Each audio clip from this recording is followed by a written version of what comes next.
All right. Hello, guys. It is Dr. Malcolm D. Alexander here with another episode of Dads Deserve Justice and our stories. Today, our segment is about stories. I have a few guests that were going to come on, but I actually decided to sort of start off this segment because we're going to do a lot of segments like this where we're going to talk about stories, but I wanted to start off with my story. A deep story. Okay, let me make sure everything is up and running right, and we are going to get this thing kicked off. Thank you for joining us today. Today is February the 28th in 2025, and we're here for another segment with Dads Deserve Justice, and your host is Dr. Malcolm D. Alexander, the treadmill CEO, some might call me, or the money maker, $1 million maker. Let me check and make sure everything's going right here. Hold on a second, because you know with technology, guys, you have to check it out every single time because it is strange sometimes. So let me check on here, our actual thing, and make sure we have the sound because, that's showing up. We got the sound. Because last night on our show, we had a problem with some sound. Some of our platforms are working good, but some of them have some issues with some stuff. So everything's going well there. Let me see here. I see Mr. Liontel is live. I should see a little circle there. So let me check our Instagram real quick. Make sure Instagram is working. Save changes. Go to the Instagram and hit go live. That might work, right? Okay, I think I got it this time. So let's check Instagram again. That is the cool part about our program here, guys. Our platform, the network, WAA Network, Winners All Around Networks on YouTube, is that we're not just on YouTube. We're on multiple platforms all at one time. So if you want to do a broadcast or anything like that, Thomas is DJing. All right, Thomas, do your thing. You can do that with us. You want to do a podcast, and we can put you on everything all at once. So let me check it over here. It seemed to be. Okay. Partner said I can't check my story. So let me see.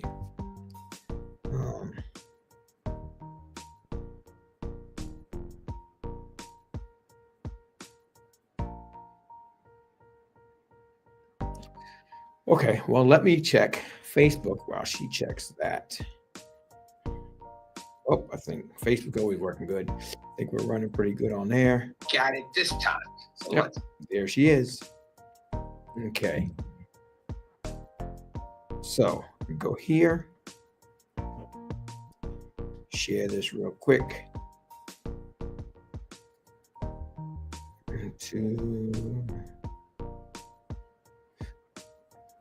I don't know what happened to my threads. Right there.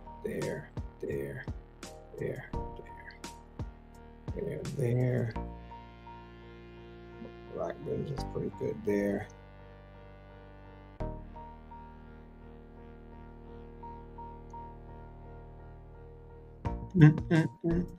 I hope you got a little background going this time. See if that works. Okay, so let me try copy it this way. And that should work. Okay. I think and TikTok was having some issues, as we all know. So let me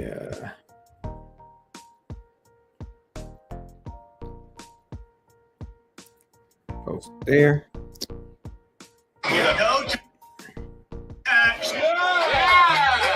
Zero.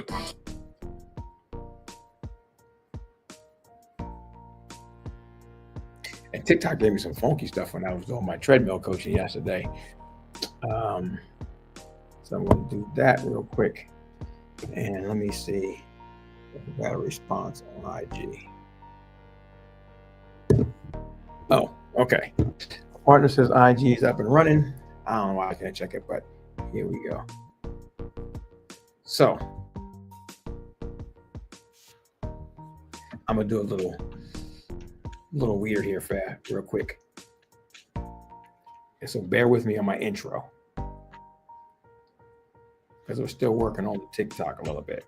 All right. Hey guys, again, my name is Dr. Malcolm D. Alexander. Thank you for bearing with me while we got everything in place. Welcome to another segment of Dads Deserve Justice.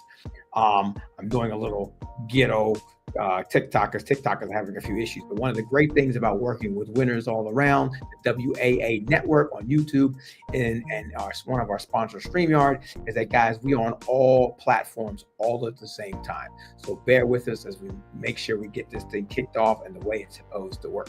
So with that being said, let me flip this around. I think I can flip around. Okay, that's TikTok. I was able to do that before. All right, well, I'm going to really do it weird, because I'm not trying to hold this all day today like I did last time. So let's see. You know what, TikTok, let me tell you something.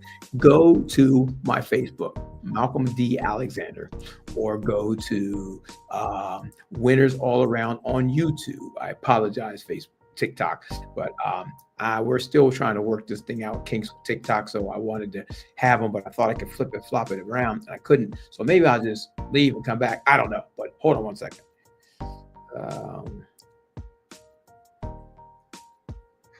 Because we're still working on the TikTok a little bit. All right. Hey guys.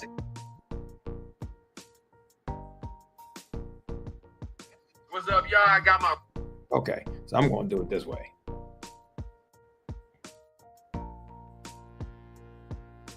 At least they can get some info, right?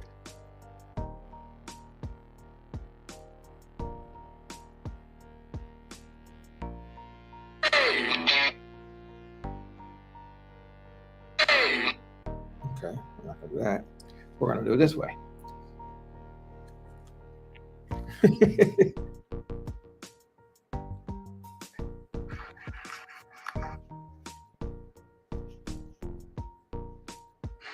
Because we're still working on the TikTok a little bit. Okay, so add sound.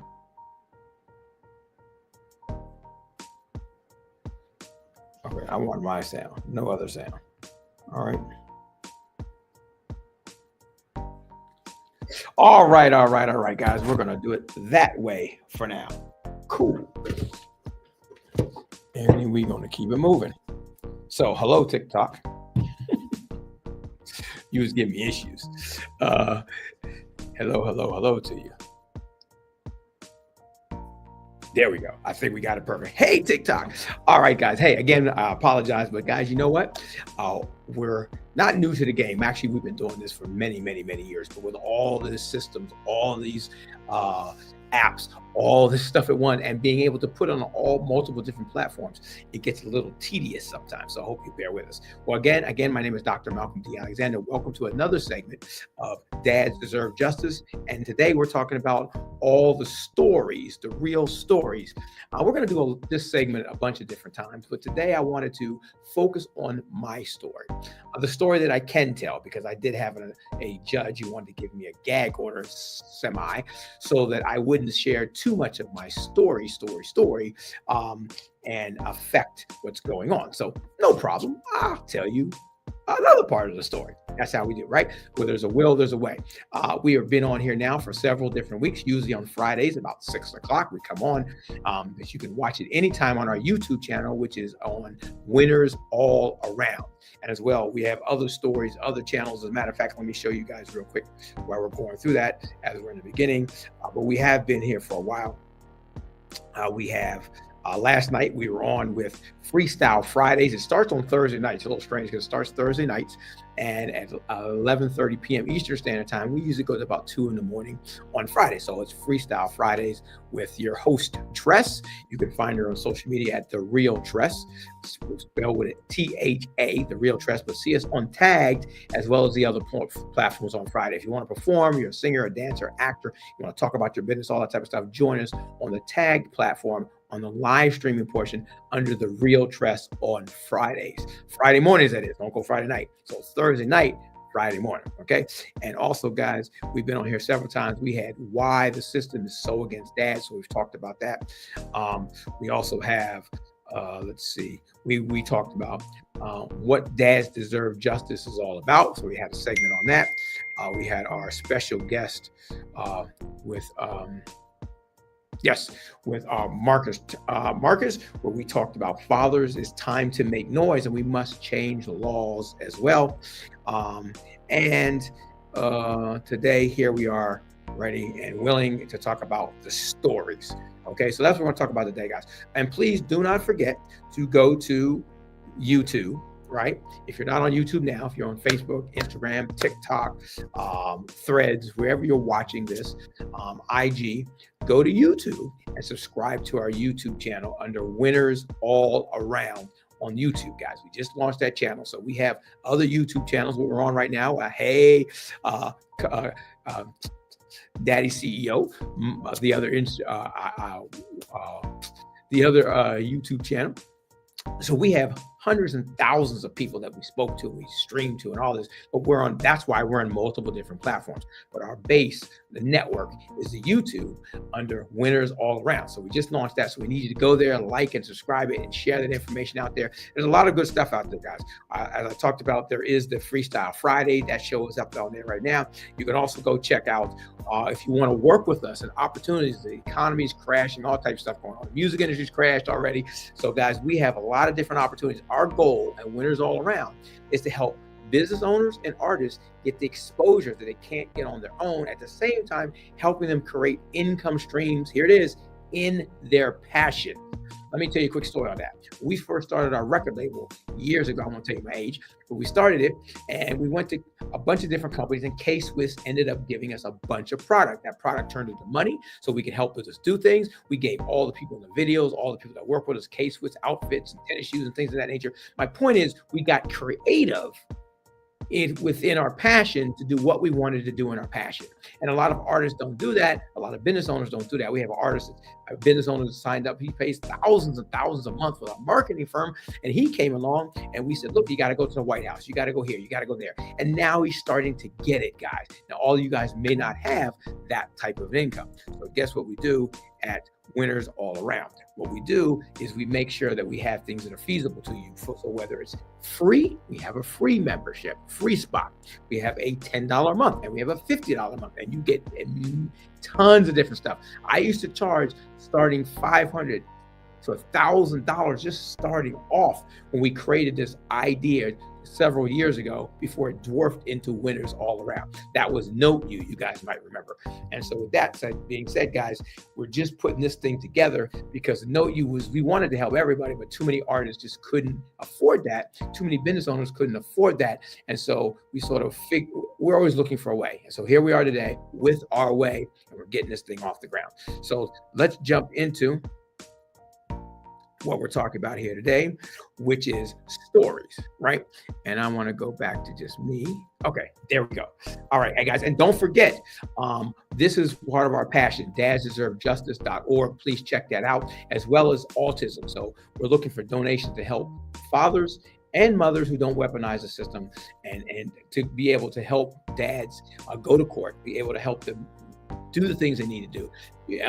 We're big on now putting together civil lawsuits against mothers, if it may be that way, against judges, lawyers, people in the system, because sometimes you can't get people criminally, but you can get them civilly. And so we're looking at that, but all of that takes money. I hate when people say to me, oh, just go back to court. But it takes money, right? And you're struggling to make sure your children are taken care of, make sure you got child support if you got that, make sure you can pay your bills, make sure you can pay your rent, your mortgage, make sure you can live your life, make sure you can survive, make sure you can be healthy. At the same time, they're like, okay, just go back to court. Like, it costs no money, right? And lawyers, a lot of times, they're just as shady, guys. It's just about getting the money. And we got to understand that in the world today, it really does circulate. Everything goes around money. And so without it, you can't do anything. So with Dads Deserve Justice, our goal is 100,000 people paying $1 a week. That's all we need, $1 a week, guys. Now, you can put in more, you can donate, you can do whatever, but that's what we're looking to start to create, is 100,000 people to start off with $1 a week, that allows us to really make a difference out here in society. So please go to the website, DadsDeserveJustice.org. Check that out. Contact us always at winnersallaround.com. and let us make a difference and make a change in the world. And as it says over here, let me see with my, I got it up here somewhere real quick. Here we go. All right. We're about helping fathers through the biases of our legal system financially, mentally, and spiritually when it comes to their children. Guys, are our children too, right? And a lot of times people seem to forget that. I have an attorney who went to speak in front of Congress and the Senate, and it's like, we need to put some laws in place so that dads have the equal rights in the beginning, and that's where you start to put everything together.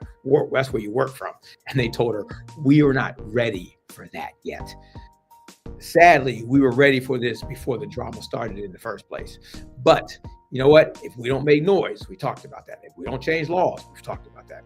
If we don't keep platforms like this with information that's going to help and information that's going to give us notoriety, then nothing will ever change. So with that being said, guys, let me see. I want to try a little background thing here. Let me see. Okay, cut that off. As I said, we are trying lots of different things here. So let's get into the fireside chat. I should have put a fireside, some fire up there or something like that, right? Let's get into the fireside chat, guys. Again, my name is Dr. Malcolm D. Alexander, and I know TikTok is about to end off, so I'm going to give them a condensed version. Basically, I was adopted as a child, as a baby. My parents were Caucasian. My father adopted me, my mother adopted me, and we were sort of like different strokes growing up, especially my father eventually got divorced. We were sort of like different strokes. Remember that show with Arnold and Willis, and I think Leslie or something was a sister, right? That's how we were, guys. I was oldest, and my parents had another child who was Caucasian, and then we adopted another boy that was Black, that was like myself. And so, guys, that's how we grew up. And my father went through a lot of stuff when he went through a divorce. He lost custody when my mother was incarcerated. He eventually got it back after 3 battles, but it was detrimental to him, detrimental to our family, detrimental to us as the kids. So that's a condensed version that we're going to talk about. And that's why Dads Deserve Justice needs to make a difference. So I end that really, really quickly. Don't worry, I'm going to give you more information, but I wanted to make sure that TikTok got an idea because they put me a time frame on it. So all right. That being said, let's see. 1 second.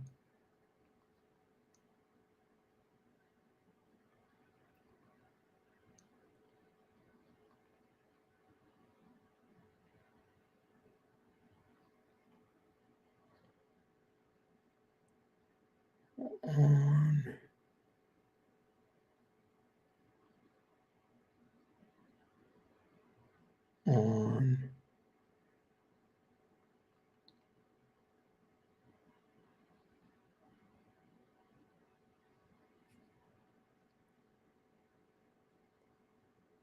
All right. Hey guys, again, Okay, so I got that being going up.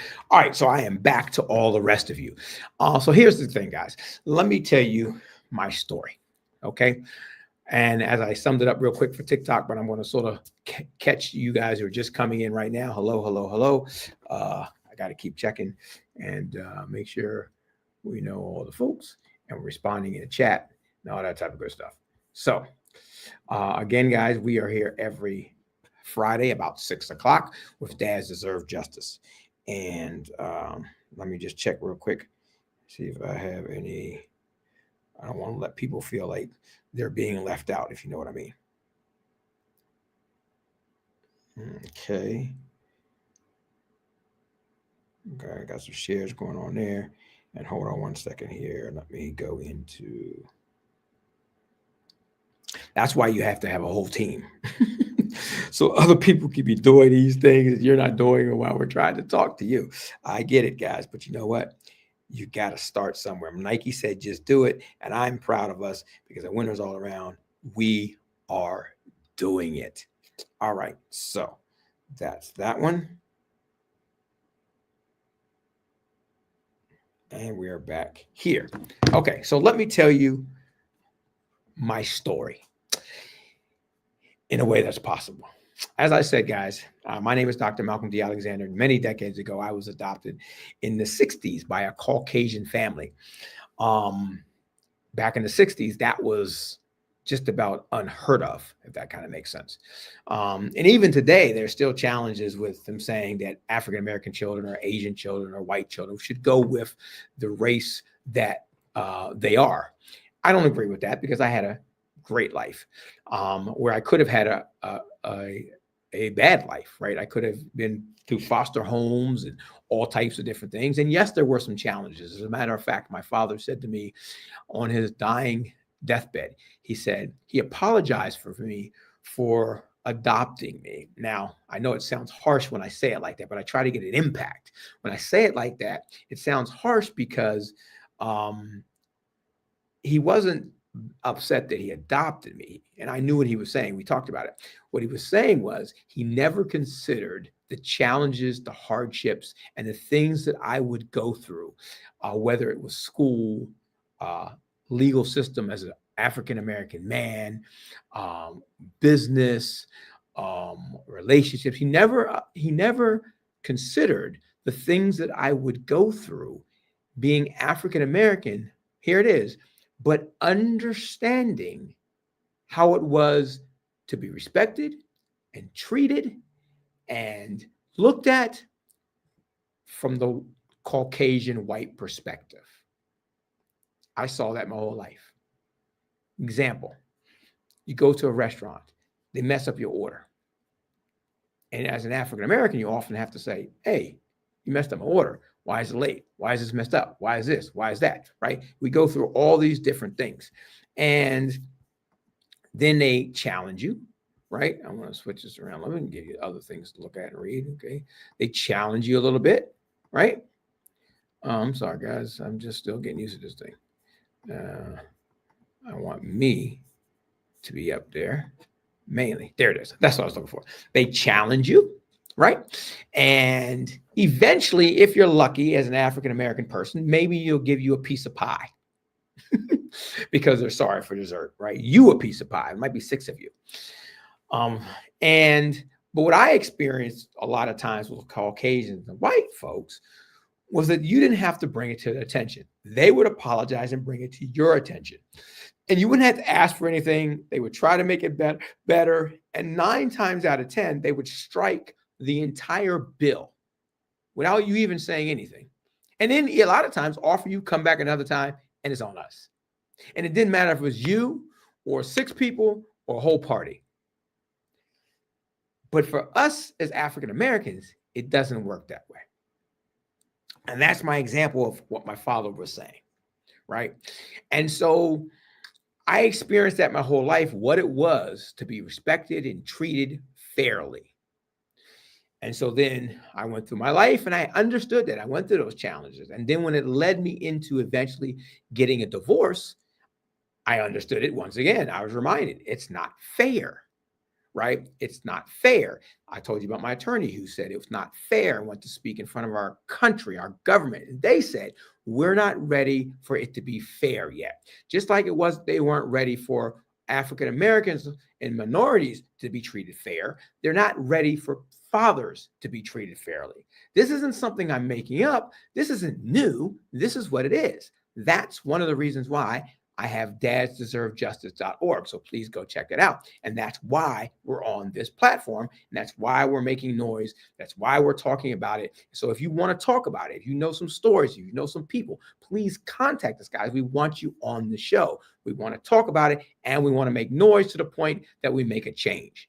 And then we're going to have to hit some people in their pocketbooks often for that to actually take place. Okay, so can't take the call on that right now. So with that being said, guys, my father said those things to me, and it falls into his situation when he went through the same thing I went through, which was a divorce. So anyway, backing up, I was adopted. My parents were sort of like, what was it called? They were sort of hippie, right? They marched with Martin Luther King. Here's a white couple, right? They were in the Peace Corps. They traveled the world. And Then they settled down, they were married, and next thing you know, in the 60s, they adopted not one, but eventually two African American children, two boys. And then in between, they had a daughter, my sister, who's Caucasian, if you haven't figured it out, right? And that was our life. And so my father decided once upon a time, he was a high up and he was a computer specialist in Washington, D.C. And one day, because this is how they think, I want you to hear a lot of stories in the story. So that's why I'm going into detail about this story. Let me see something here. Okay, it's in process. Okay, good. So, my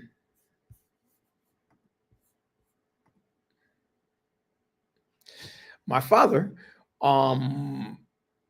had this idea to become a dairy farmer. Now, remember, he's a computer specialist. I remember walking to fast, walking to preschool, him walking me to preschool and almost running because he was walking so fast, and he got that exercise in. He was a jogger, and that's why health is important, guys. One of our opportunities that we do to talk about, because we talked about that. We have opportunities to work with. One of them is in health.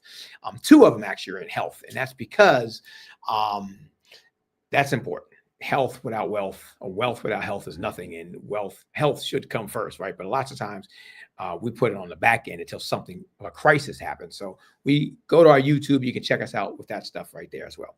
And so, guys, but anyway, getting back to this, my father and my mother adopted me in the 60s. And next thing you know, along came my sister. Right? Because they say that a lot of times it jars your memory and they don't know why they couldn't have kids. And next thing you know, they could have kids because I was adopted. So never give up, never stop on things. Keep trying. And don't let people tell you something's impossible, right? That was doctors saying it was impossible, but the doctors were wrong, right? People say it's impossible, Malcolm, for you to get out here and you go out here, doc, and you go after people and you sue people and you create noise and you want to change laws. That's impossible. Well, it's not impossible because Marcus with his fathers fighting for fathers, they've already got one of the laws changed, and we're working with them in a lot of different capacities. So nothing is possible. You becoming wealthy and living your dream life, that's not impossible, y'all. Don't let people tell you that this is impossible. You want to go out and you want to help people, like my partner with autism. It's not impossible. Go out there and make a change. Go out there and show the world that nothing is impossible. And that's why we also have our platform on YouTube to teach you and coach you and work with you in that capacity. So here we are. I'm growing up in a Caucasian family, a Caucasian home, because it was just them and me at first. Then my sister came along and they wanted to balance the family. That's why they ended up adopting another baby boy, now black. And at that time, they just wanted a baby. What they wanted with me, they just wanted a baby, right? But with him, they were specific and knowing what they wanted, which is another African American boy. Number one, so we could balance the family out as far as our cultures and our races, but we could balance the family out as far as now I'm a boy, right? And I probably need another boy. I've already got a sister, and the sister in some capacity has a connection with them that I might not have. Right? Talking about connection. I remember when I was coming up, I dated a Caucasian woman. My parents liked my African-American sisters that I dated, but one time I dated a Caucasian woman and it seemed like they liked her more. Now, they didn't treat her any better or any worse than the others, and eventually figured out they didn't like her. But initially, why? Because our cultures draw. If you're Asian and you walk into a room of a bunch of Asians and blacks and Caucasians and Indian, you'll probably gravitate towards the Asian. It doesn't mean you don't like the rest of us, the rest of them, right? I'm sorry, guys. Hold on one second. But my computer just told me that I'm losing power. And I didn't think I was losing power, but I don't want to lose you guys. So therefore, let me go back over here.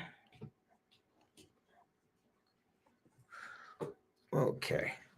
Make sure this is on, because now it looks like the button's not on. Okay. I got power back. Come on, all my other computers and stuff coming on. And so anyway, guys, they sort of balanced out the family that way. And so we went through our life. My father decided one day he's a computer specialist because they believe they can achieve anything, right? So he's a computer specialist in Washington, D.C. He goes back to school and gets his master's degree in agriculture. Okay.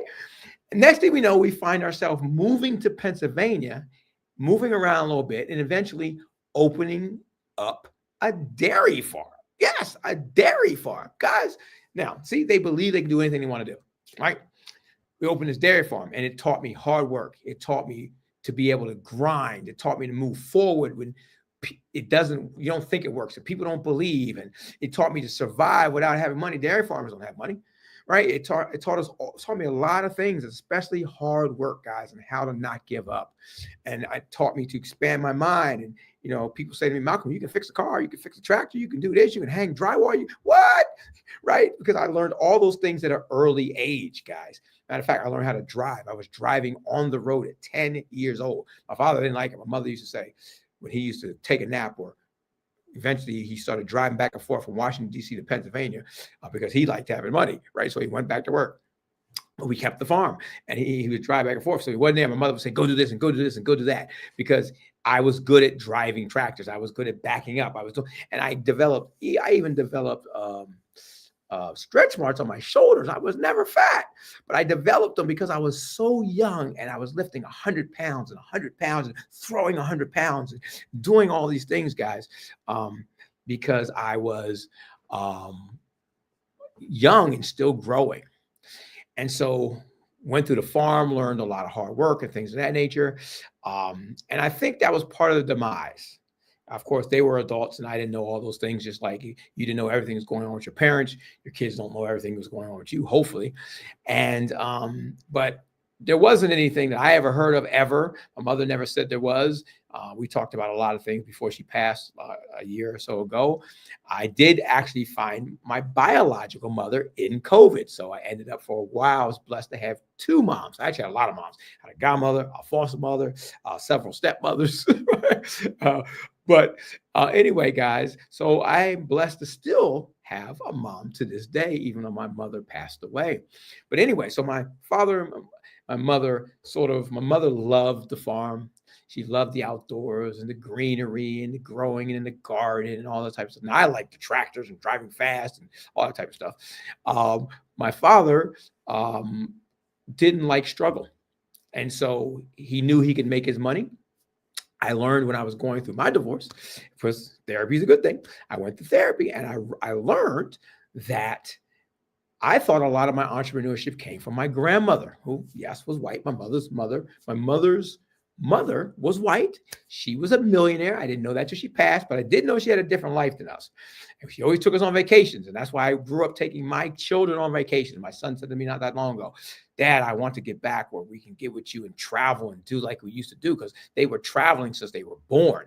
And I felt so bad about that. And experience life. And even when I went through the divorce, the judge said, hey, that's great that you do this with your children. Take them out. And even if you take them out of school, take them out. Don't take them every day. But most children aren't blessed to live like that, guys. And that's why I have this passion also of helping you create wealth and money and lifestyle, because it's not the money. The mistake people make is it's not the money that's important. It's what the money produces in your life, a different quality of life, right? So if you want a different quality of life, you want to get up when you finish sleeping, if you want to not have to worry about money, when you want to go to the store and you want to take the menu and you want to be able to read the menu from left to right instead of right to left, the price, then guys, you need to contact us at winnersallAround.com and on our YouTube and get with us so we can get into some other things, but off subject. So back. So my father didn't like struggle. And so he was driving back and forth from Pennsylvania to DC. First, he did it only on the weekends. And then he started doing it every single day. And then he did it only on the weekends. And I hope he was trying to make the marriage work and trying to do what he could do. But my mother loved the farm, and he was, I think, through with it. So other things happened, I'm sure. But anyway, we end up getting divorced. Now, in that process, before you get divorced, it's not always easy. It's not always simple. Time can pass and things of that nature. Any of you have gone through that, you know that. And so what happens with the children during that time? Well, that's a lot of it depends upon you guys. Depends upon your situation. Um, in my situation, I had to go to court so we could have 50-50 because it took us a year or two before we even got divorced. Right. And so I wanted my children to have the most, have the same type of life as close as possible to when I was married and when we was a big happy family.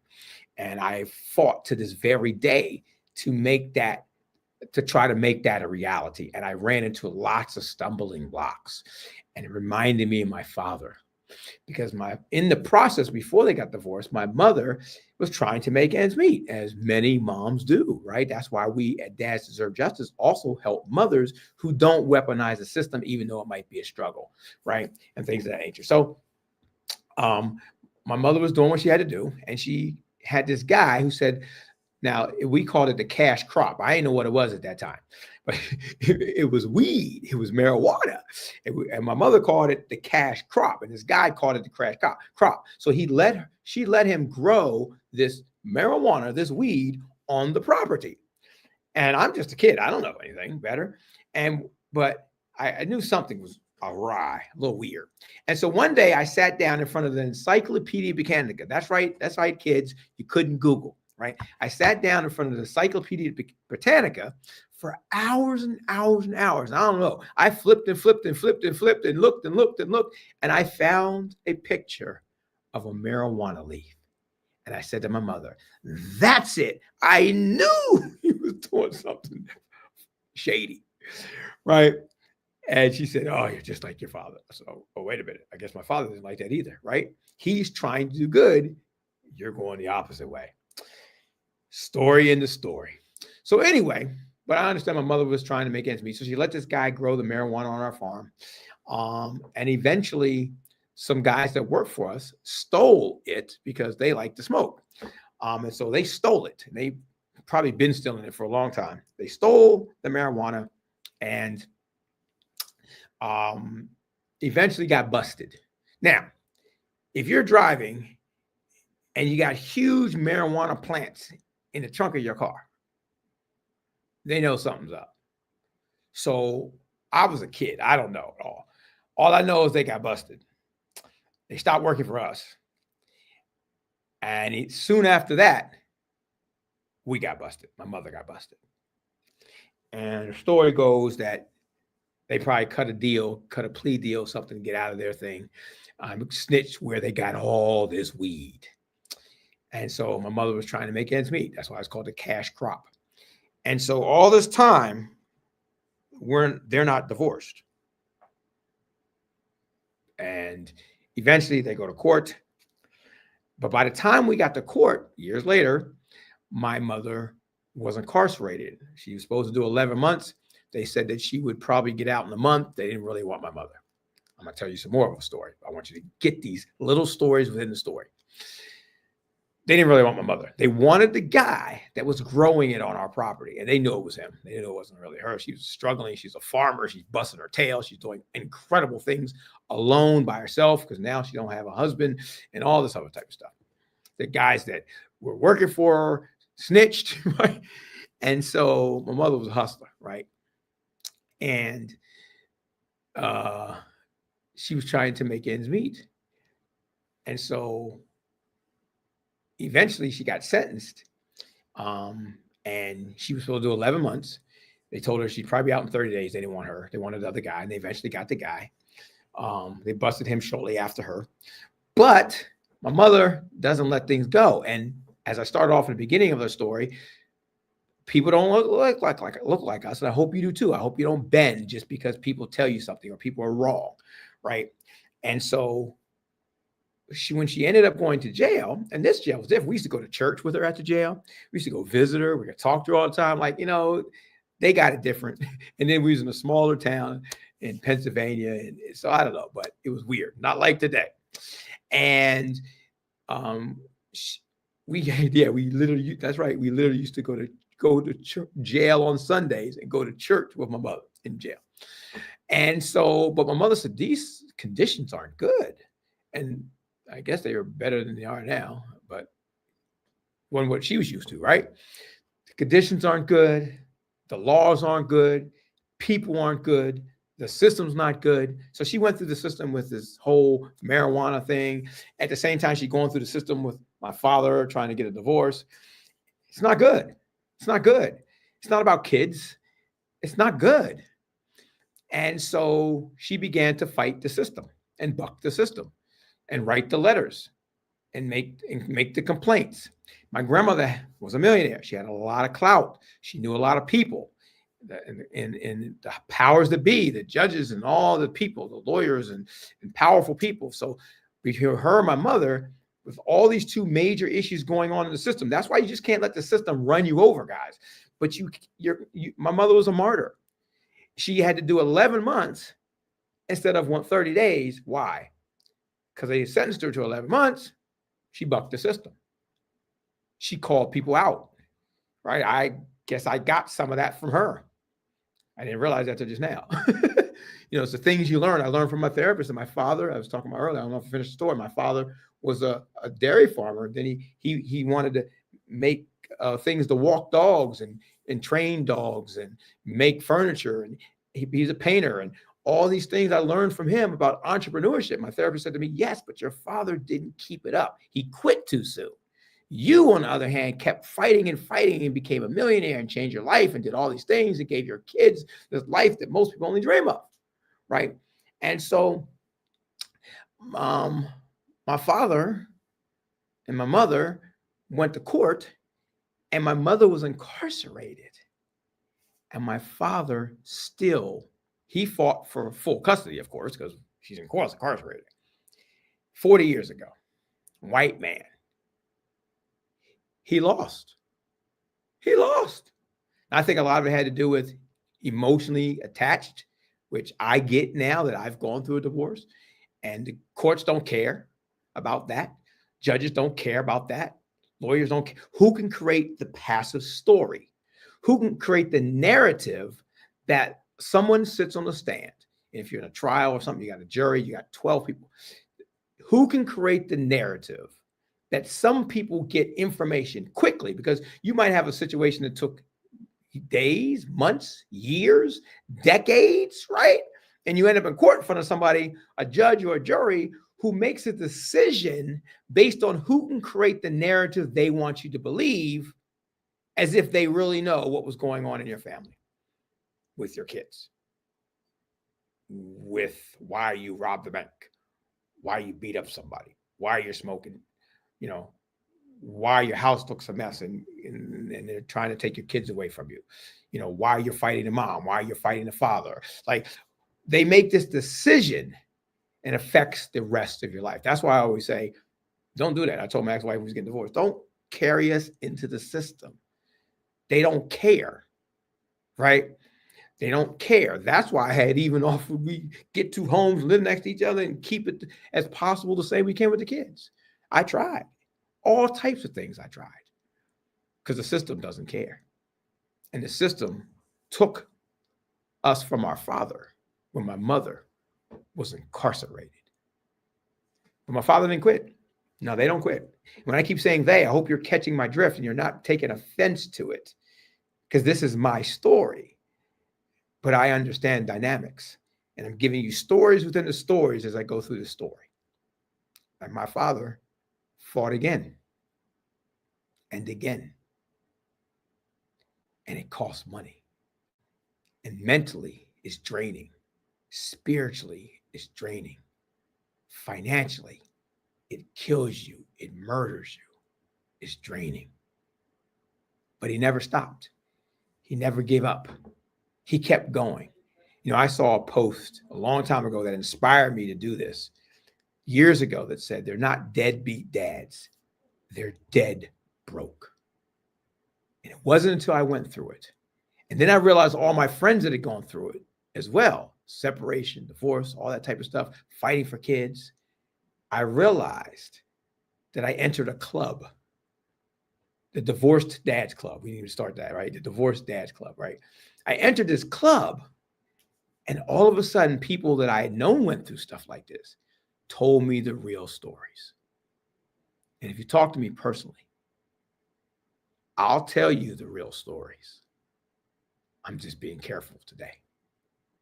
And I'm careful on our platform because people get bent out of shape and people use the truth against you when they are fighting the truth and manipulating the truth. We say the truth will prevail. Well, maybe eventually, but there'll be a martyr in the process. And my dad was a martyr. He lost so much. He gave up so much. Maybe that's why he got cancer eventually and died early. He died young. Remember, I told you, he was on a farmer. He's a jogger. He's big on health, but he still developed cancer and died young. And guys, mentally, spiritually, physically, financially, I got to add that in there. I forgot there was the other, physically. When you put people through things that aren't necessary because someone's spiteful or someone's doesn't agree with you. I saw something the other day where someone, Judge Judy said, you had a great relationship and it was a great father. As long as you were together, you never had issues. And as soon as you separate, now he's a bad dad and you want to charge him with all these things and say he's all these things. That's not true. But with the more money, more power, able to get more help in the system, which a lot of times women can, right? All of a sudden, you can create the narrative that's not true. And my mother won custody again and again, but eventually my father got it because he didn't give up. And part of what happened was the judge finally talked to us kids, and the judge said, well, what do you think about living one parent or the other? And I said, we need to live with my father because my father was stable. He was together. There's a lot of stuff went on with my mother. I said, I love my mother, but that's not the best environment for us to have a foundation. And the judge had already talked to my brother and sister, and he went back and talked to my brother and sister and changed his decision. My father eventually won custody. This was a white man 40 years ago who still went through the ringer probably at least 3 times. The system hasn't changed. Not for dads. Not for our people. We have to force the change. And that's why I'm going to be leading a charge civilly to go after lawyers and judges and moms who weaponize the system. Will we go after dads who weaponize the system? Y'all go after them enough. They need some power. They need some strength. They need some help. So Dads Deserve Justice is here for that reason. That's what it took for my father to get custody of us, which he eventually did. And as I end the story, my mother didn't give up either. She kept trying. She moved. My father was, 3+ hours away from Pennsylvania to Washington, D.C. So we moved down to Washington, D.C. My mother followed suit. She moved into Maryland so she could be closer. And she kept fighting. She kept trying. But my father kept custody. At one point, my mother would do things. And she would create problems. And they weren't good. She couldn't run that game on me. My sister, not so much, but my brother was young, and she ran the game on him. And it got to the point that every time he came back from visiting my mother, he was mean and nasty and bad until my father would beat him. My father didn't want to beat him, but when he beat him, it would stop until he went back to visit my mother. And it got so bad that my father made another decision. Maybe against his better judgment, but for the best decision for my brother. I'm going to allow you to go live with your mother. I'm not giving up custody. I'm not giving up power. But I will allow you to go live with your mother. I don't know if he made her sign something she wouldn't try. I don't know what happened, but my brother went to live with my mother. My mother wanted my sister to come. My sister wouldn't go because my father was stable and she She needed medicine for epilepsy she had. My mother couldn't afford that. My father probably would have taken it away or stopped it or whatever. She went to live with my mother. So, he did what he needed to do so my sister would stay healthy. And she's gone on to have a productive and healthy life. And because my father was the better person. Now, you would have asked anybody in our lives, probably even my mother's mother when she was alive, they would have told you that. But why did the judge keep giving custody to my mother when it was obvious in the world to people who cared and people who knew and people that were around that my mother was not the best place for us?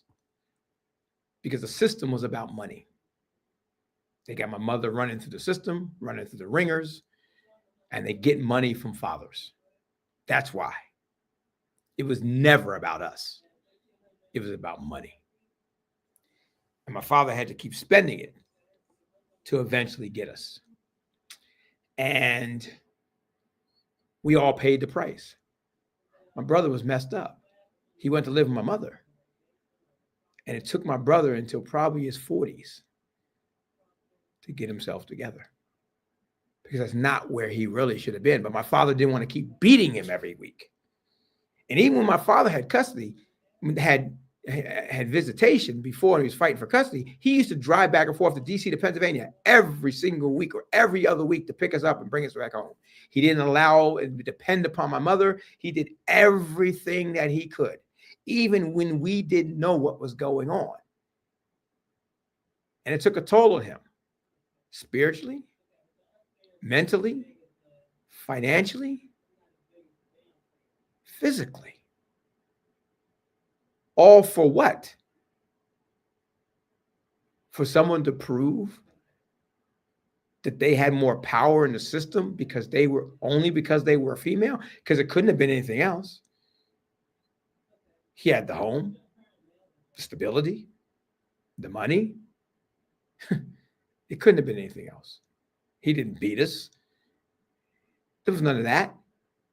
But the stories that were created, the narratives that my mother came up, the narratives she put out into the world, and she got married again, and that guy, boy, he could create some narratives, right? But they weren't true. They weren't right. He was the one dragging us to bars and keeping us out late at night and doing all this type of stuff he should have done. But the system didn't care. The judges didn't care. The lawyers didn't care. And so my father went to a bunch of lawyers and finally found a good one who cared. And the one he had at first was one of his very good friends. It wasn't that he didn't care. He just didn't fight hard enough or necessarily fight the right way. And so we all paid the price. My father probably paid the price. My mother paid the price, even though she created a lot of the problems. Kids, we had to pay the price. My kids are paying the price to this day. Don't make your kids pay the price. Keep out of the system and help Dads Deserve Justice go after the system and go after those people who deserve it and stop coming after the ones who don't. There are too many fathers that want to see their kids, who would love custody of their kids. I was told, don't go after full custody. You'll piss off the courts. Guys, it's time that people who deserve to pay the price begin to pay the price. And that usually comes from hitting people in their pockets. So let us do that. As I said before, our goal at Dads Deserve Justice is to go off. And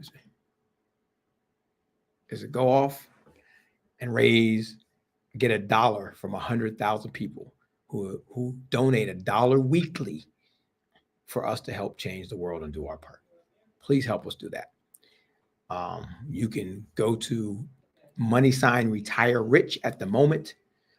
And but please make a note that this is for Dads Deserve Justice, so they don't think it's coming to me.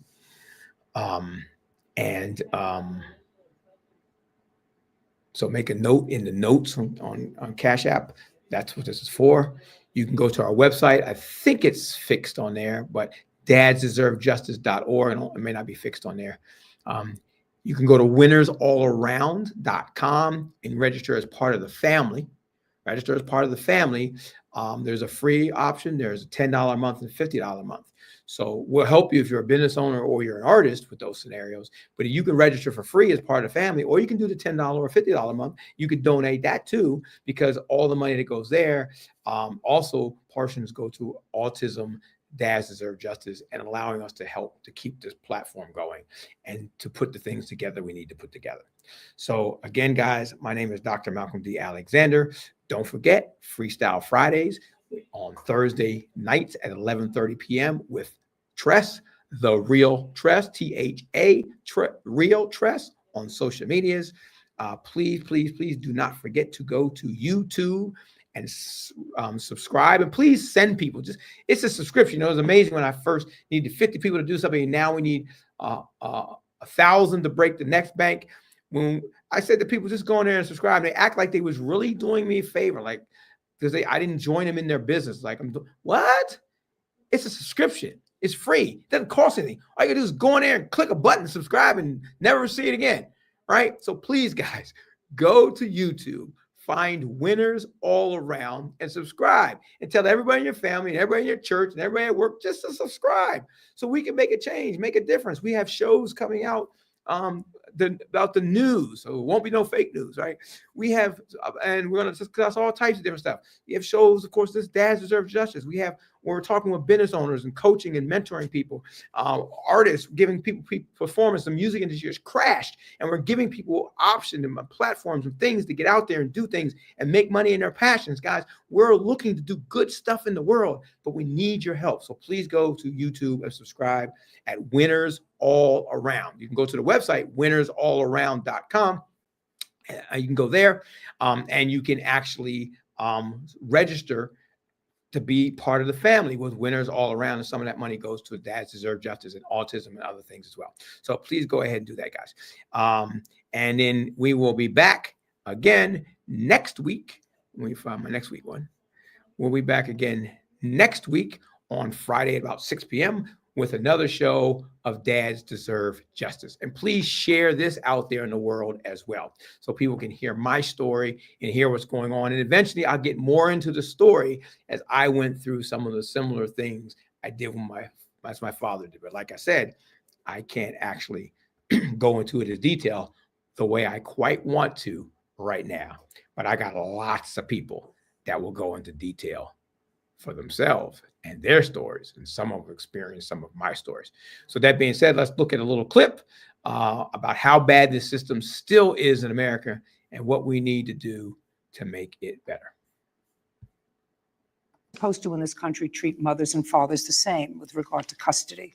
No one has a less equal position. However, when I practiced in the family court and then was later a judge in the family court, I found that law was honored in the breach. Most judges and most psychologists that served the court always thought that the mother was better. And I didn't always find that was true. You have a child with him? Yes. That's not your child. That's both of your child. No, look, just a second. That child is both of yours. So either you take the child or he takes the child. He's the father no less than you're the mother. So You take this up with the family court judge. Your case is. But see, even in that clip, she passed the buck. She goes on to say she tried to help, right? But it wasn't her case. But I think judges should be able to crisscross when they see something that's not right. But with that being said, guys, again, my name is Dr. Malcolm D. Alexander. You know, there are lots of stories like my father's out there. There's lots of stories like I have. And we need to share them and get them out. And there's not enough judges that talk like that on the bench. So we need to get rid of some of those judges too, because they won't get it until it hits their family. So don't let it take yours out. Again, my name is Dr. Malcolm D. Alexander. I appreciate you guys. And again, go to DadsDeserveJustice.org. Go to winnersallaround.com and go to our YouTube channel and Winners All Around and subscribe there. God bless. I'll see you again next week. And don't forget to come back and join us if you're an artist or a business owner on Thursdays. We can interview you and all types of different stuff and all the different shows and things we got coming out. If you need a podcast, if you need want to get into the studio, do a bunch of different stuff, we can help you with that as well. God bless, and I'll see you next time. Bye-bye.